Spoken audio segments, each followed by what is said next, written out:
seletha kithi okusho ukuthi nathi kofanele sikhulume esikuthola kumoya ongcwele njengoba uJesu naye wayekhuluma ekuthola kubaba. Asikwazi ke thina ukuqhamuka sesikhuluma kungokwethu.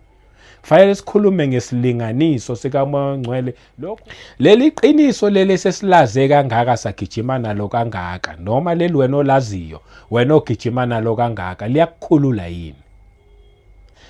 Uma ngabe liyakukhulula okusho ukuthi uhleli kuleli elisezwini, then leli la ezwini leli elenza ukuthi ube umfundi kaJesu sibili lizokukhulula. Kodwa once wathola iqiniso elikuthatha likubuyisele kwibondage,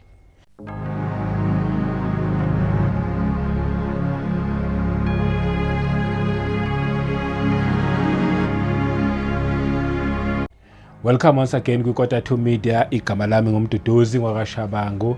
Asibingelele umoya ongcwele khona phakathi kwethu. Siyabonga ipresence yakhe, sibonge nje namandla, sibonge nokusetshenziswa nguye kukhona konke. Ngiphinde ngibingelele abangcwele kwindawo zonke la kufinyelela khona le message yeKota 2 Media.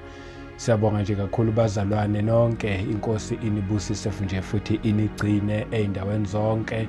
Siyabonga ama-comments enu amahle ngokulike, ngokusubscribe nikhulisa i-channel. Umsebenzi wethu lo akusiwona wami ngedwa. Siyabonga nje ngakho konke okuhle okuningi enikwenzayo. Ama-channel members siyanibonga kakhulu. Siyabonga futhi nabaqhamuka emaceleni benikela nangemikhuleko. Sanibonga nje kakhulu bazalwane. Inkosi nonke ayinibusise.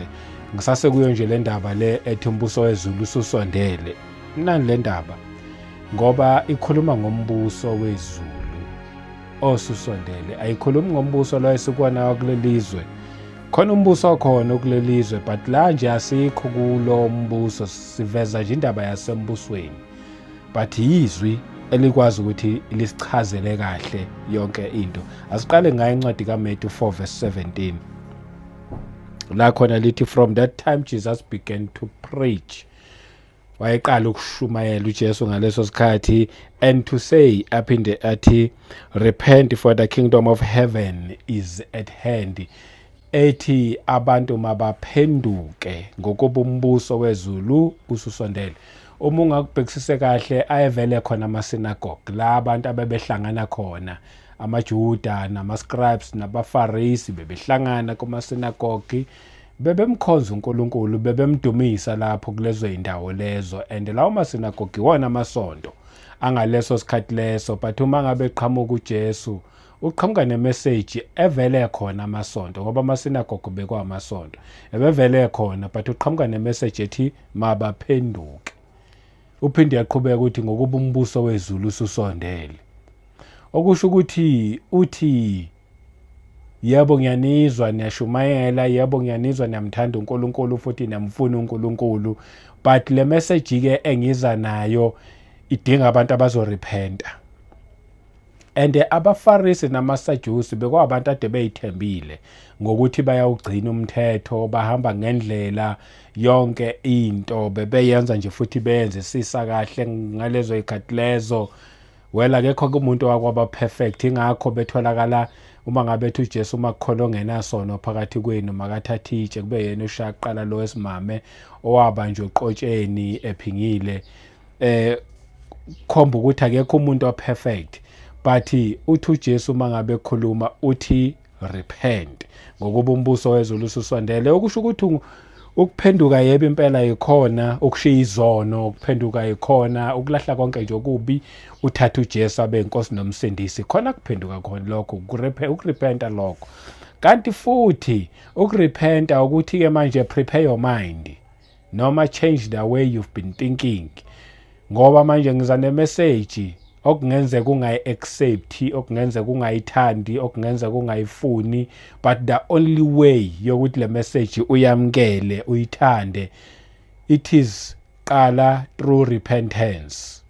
Lungisa umqondo wakho ube nendlebe yokuzomamela hayi yokuzophikisa, ngoba kuba nenkinga uma ngabe umuntu ezolalelela ukuphikisa lowo muntu loyo then uzoba nenkinga, but umuntu ozolalela ngoba efuna ukuzosizakala uyena oyasizakala lowo muntu. That's why uJesu ethi mangabe ekhuluma ethi mabarepente, and isakhuluma nakuthina ke le message, ayipheleli nje kudala, isakhuluma nakithi ukuthi masirepente ngokuba umbuso wezulu ususondele. Sewasondela-ke ngalesikhathi uJesu ethi ususondele, wayesho ngoba yena wayesefikile eyinkosi yombuso ezokhuluma ngombuso osusondele.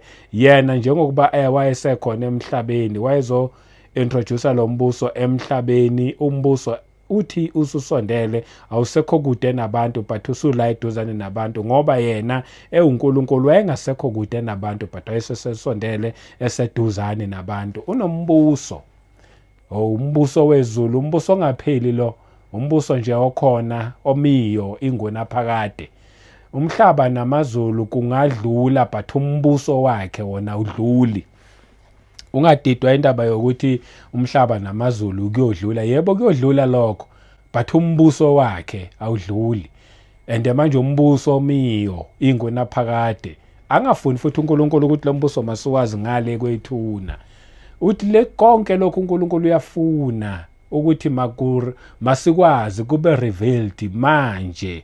Yini la funa siyazi manje umbuso wakhe. But ake sithi ukungena kulo lelizwe sibheka encwadini kaJohn chapter 8.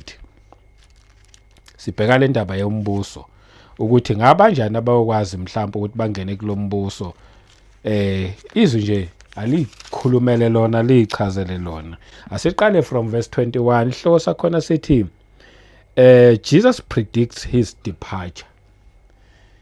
Khona kodwa indaba ekhulumayo la kuJohn 8 verse 21 ithi, then Jesus said to them again, a predictor departure yakhe shuthi wayekhuluma ngokuthi uzohamba. Kwase kufika isikhathi lapho ekhuluma khona ukuthi uzohamba yena. Then ithi ku verse 21, then Jesus said to them again, ekhuluma kubona, I am going away. Uthi ngiyahamba mina, I am going away, and you will seek me. Nizongifuna and you will die in your sin. Nizofa nifele ezonweni zenu. Where I go you cannot come. La ngiyakhona ngeke nize. Ukhuluma kubani mayekhuluma kanje? Ukhuluma ngabantu athi mayeqala wathi repent, for the kingdom of heaven is at hand. Umbuso wezulu ususondele. Okusobala abazange bafuna ukuthi barepente, ngoba njengoba wayethi mabarepente nje wayezo introduce ngempela umbuso wezulu, ezothi mina njengoba ngikhona ngilo ngihamba nani ningibona kahle kahle, mina ngiyinkosi yombuso wezulu ongapheliyo, ngiqhamuka phezulu ngeze emhlabeni, futhi njengoba nje ngila emhlabeni futhi ngiyahamba futhi ngibuyela lapha futhi engiqhamuke khona. Uthi kodwa la engiyakhona nina ngeke nize. Uthi nina nizofa nifele ezonweni zenu. Yini indaba abantu abangazange bafuna ukuthi barepente, bashintshe indlela ade becabanga ngazo? Kungenzeka ezinye zezinto uthola ukuthi usuwayifundiswa ngempela iminyaka, mhlambe 40 years, 30, 25 years, 15 years, mhlambe 60 years wayifundiswa lezi zinto, only to find out ukuthi azi-align nombuso kaNkulunkulu. And ke manje sekubizani lokho? Sekubiza ukuthi repenta. Yamukela ke manje this message ezayo ezokhuluma ngombuso kaNkulunkulu. Yingakho ekhuluma nje ethi mina ngiyahamba, uthi futhi nizongifuna, ngoba vele kugcineni, ngoba yena njengoba wayekhona ela emhlabeni enguJesu Kristu, eyinkosi yombuso futhi enguNkulunkulu futhi ingakhethi nizongifuna.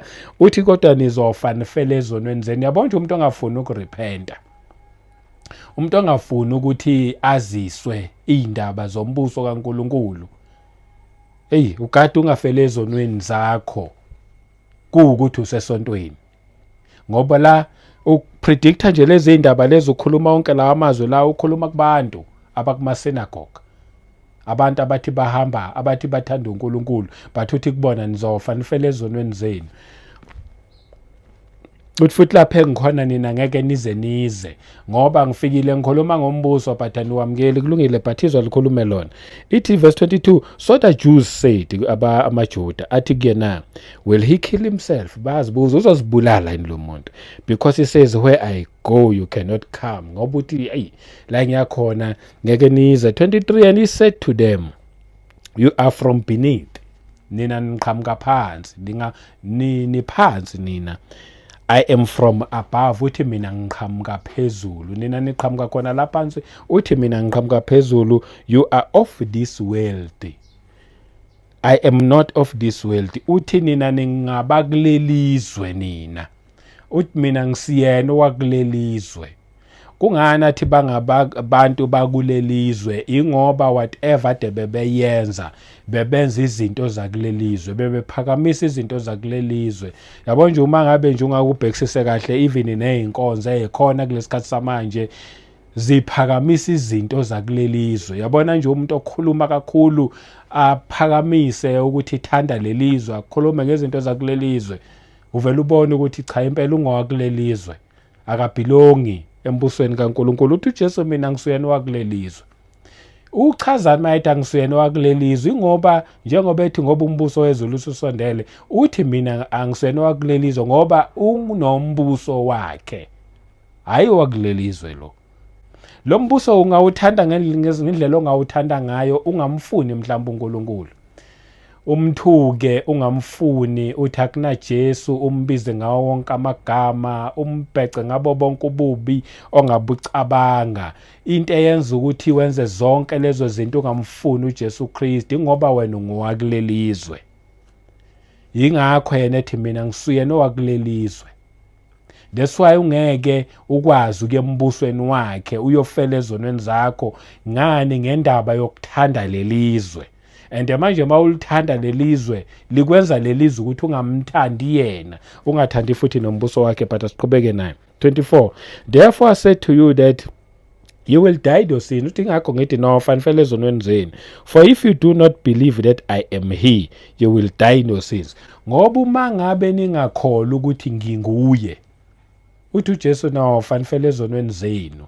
Baningi abantu abangafuni ukumkholwa uJesu, baningi bayamthuka, baningi bambiza ngawo wonke amagama. Into esuke yenzeke njengomuntu ongafuni ukukholwa kuJesu Kristu, usuke bese emthuka, ambize ngawo wonke lamagama lawa, asho whatever ayicabangayo yena, akhulume konke ngoba engafuni ukuthi unguye uJesu, akafuni ukwamukela ukuthi uJesu unguye.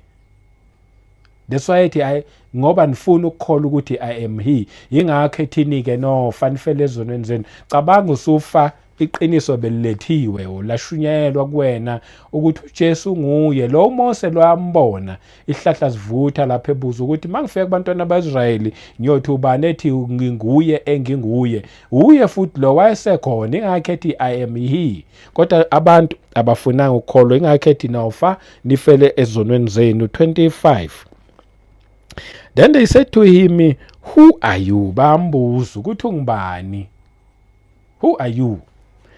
And Jesus said to them, just what I have been saying to you from the beginning. Ngoba belokhe bachazela from the beginning, ebatshela ukuthi ubani. Ethi uyindodana yomuntu, ethi uyindodana kaNkulunkulu, ethi akekho yoza embusweni wakhe ngaphandle kwakhe. Kodwa still basambuza ukuthi ungubani, ngoba namanje kusasenabantu abasamquestion uJesu ukuthi ungubani, abangafuni ukwamukela. Eseshunyayelwe kangaka uJesu Kristu, selishunyayelwe kangaka izwi lakhe, kodwa abantu abafuni ukwamukela izwi lakhe, abafuni ukumamukela yena.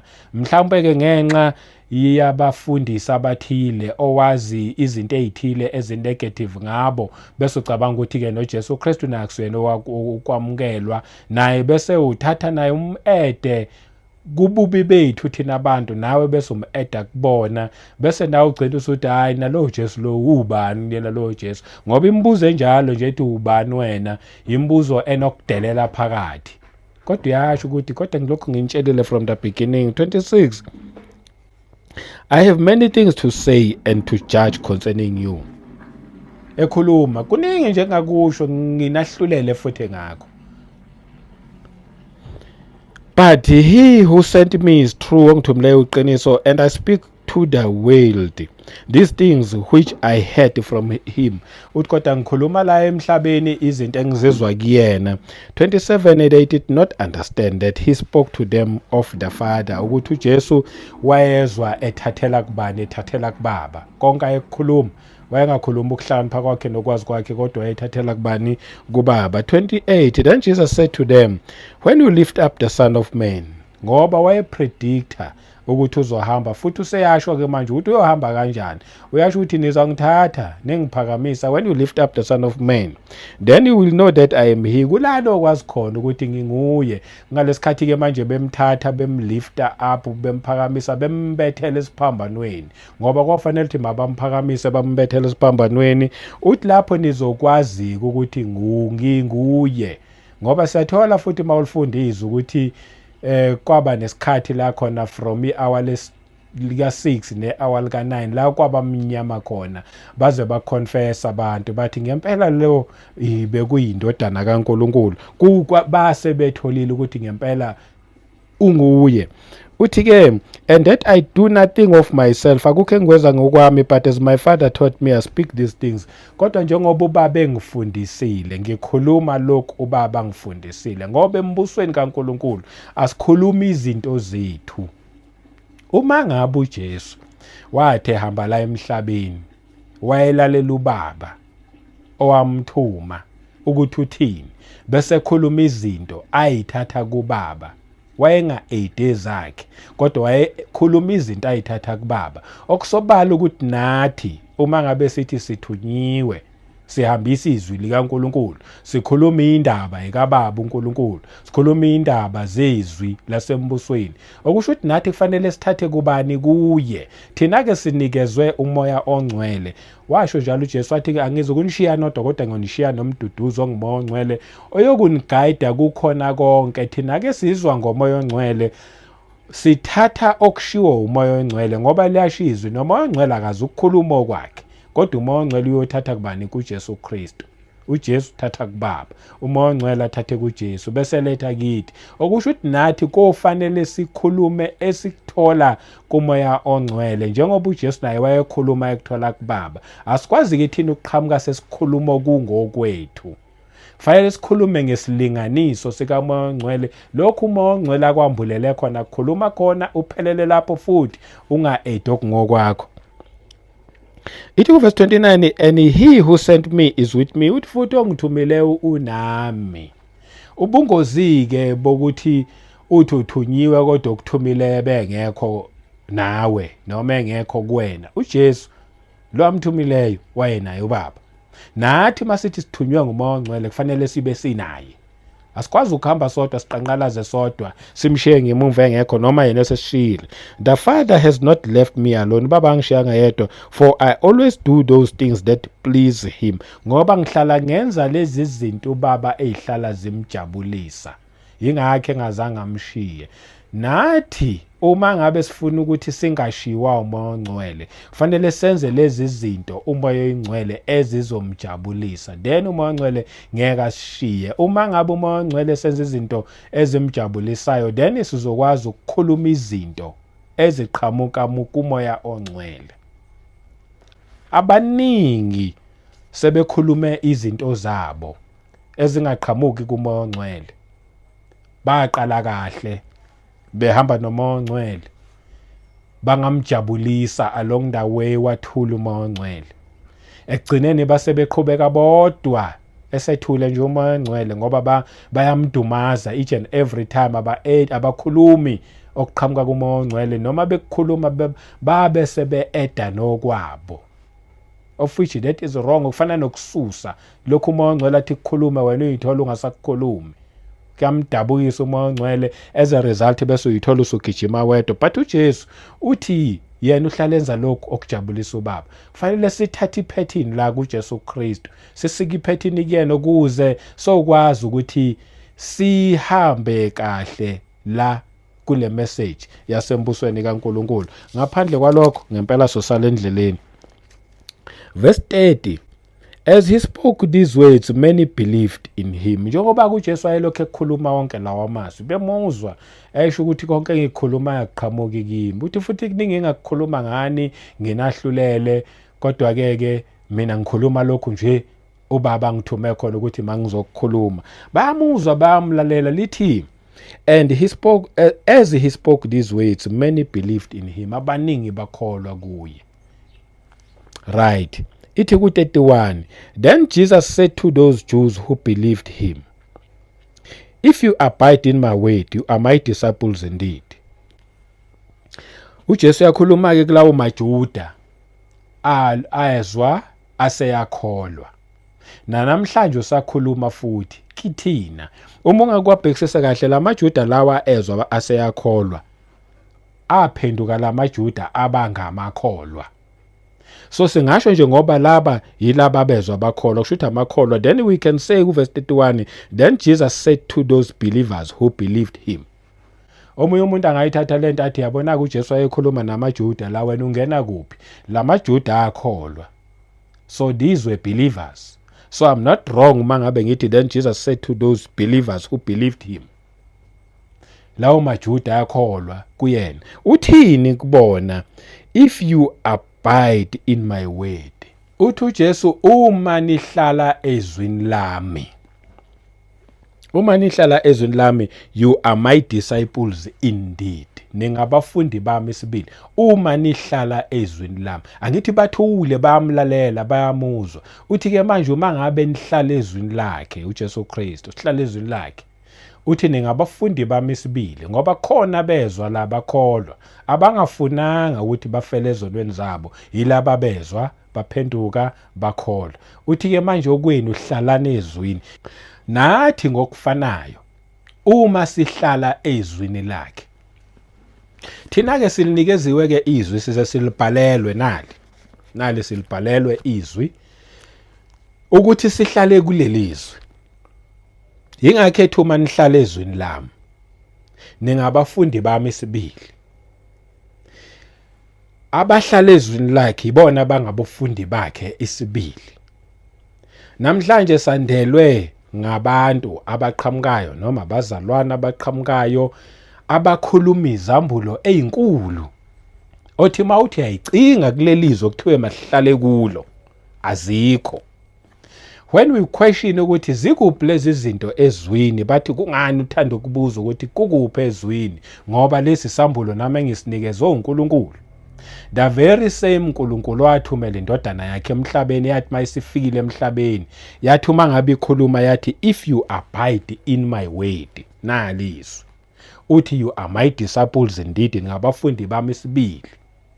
Then kasikwazi thina ukuthi siqhamuke sesamukela zonke izambulo noma ama revelations noma ama message aqhamukayo okuthiwa uNkulunkulu uthe noma uJesu Kristu uthe kube kungokho kulelizwi ngoba konke okukhulumayo once wathi nje uJesu uthe fanele sibuyeke manje sizobheka kulelizwe kuthiwe masihlale kulo.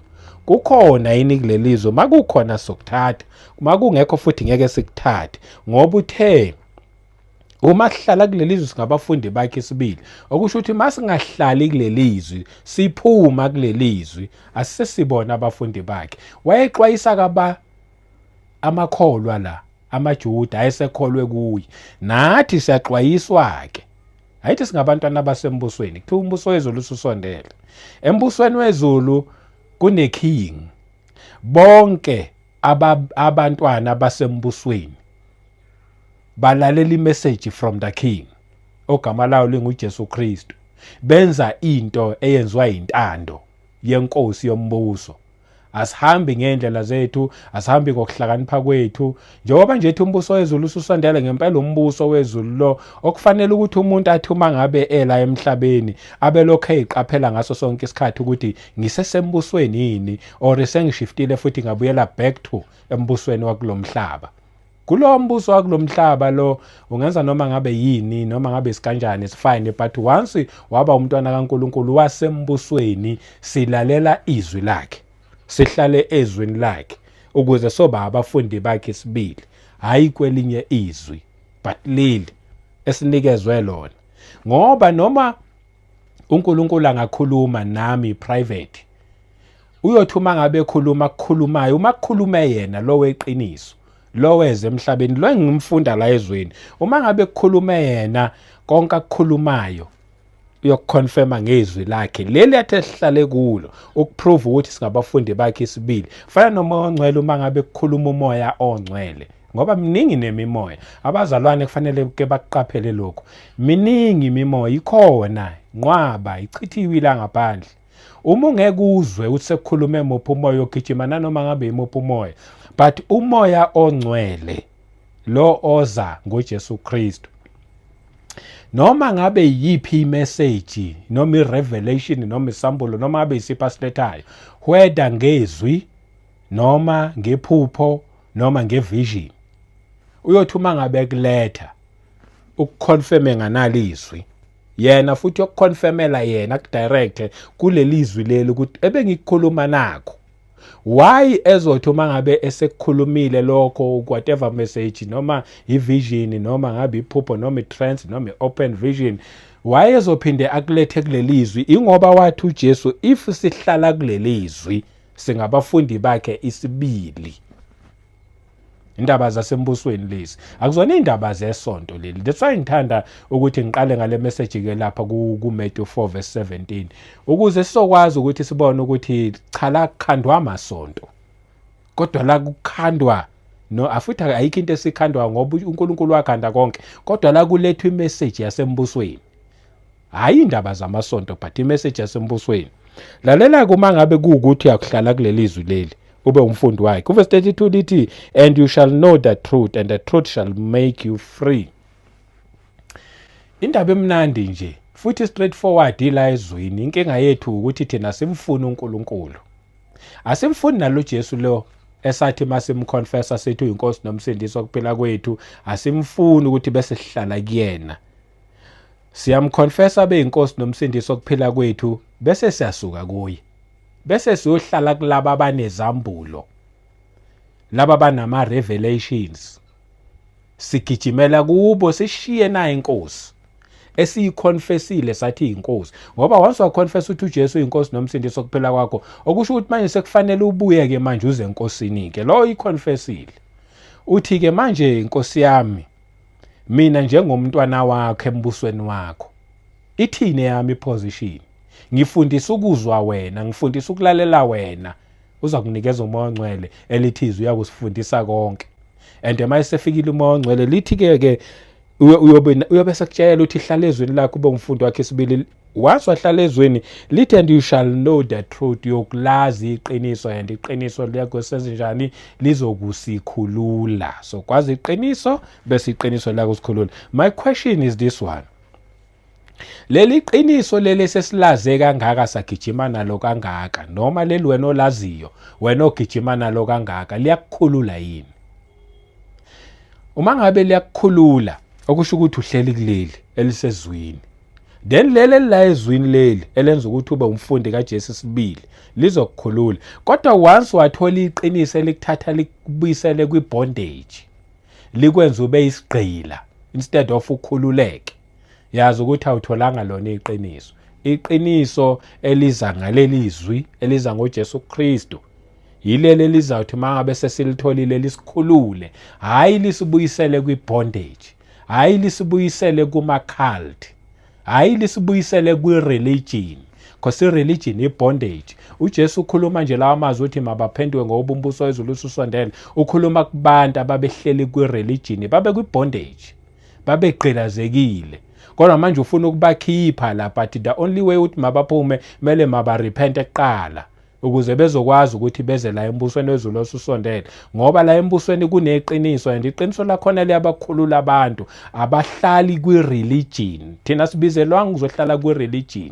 I-religion yiyo le ethi uma ngabe ukhonza ebandleni elithile yamukela abantu basebandleni lakho kuphela. I-religion ke leyo kwi-bondage uma ngabe unjalo.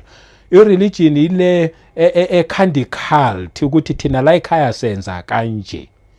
Asihambi ngokuthi la ekhaya senza kanje, sihamba ngokuthi izwi lithini. I-religion lento le ekwenza ukuthi uhambe ngama-feelings akho. Hayi mina angithandi mina uma ngabe unkosikazi wami ebekwa izandla amanye amadoda.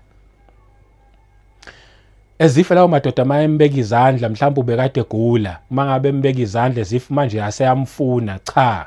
Angithi uyagula ubeka izandla ukuze aphile, kodwa wena usuletha ini lapho, usuletha i-religion, uletha ubugqila. Kanti uma ngabe umntwana wasembusweni uthola iqiniso, and iqiniso ave likukhulula ngempela ngoba vele ithemba uNkulunkulu nje ukuthi hayi mina ubaba ungibhekele, even nomyeni wami ubaba ungibhekele yena, unkosikazi wami ubaba ungibhekele yena, abantwana bami ubaba ungibhekele yena, cause singabantwana basembusweni. Embusweni la siyagadwa, siyabhekwa, asisabulutho. Leli qiniso leli once salithola liyasikhulula, and uma singabhekile kahle sizophuma embusweni kaNkulunkulu uma ngabe sokwamukela noma ngabe yiphi message esilethelwa yona, kuthiwe uNkulunkulu uthe noma uJesu uthe noma uMoya oNgcwele uthe, kube kungekho la ezweni, ngoba wasikwangaba bikho la ezweni, then kuzosenza sibe kwibondage, singakhululeki, sibe izigqila ezithanda uJesu.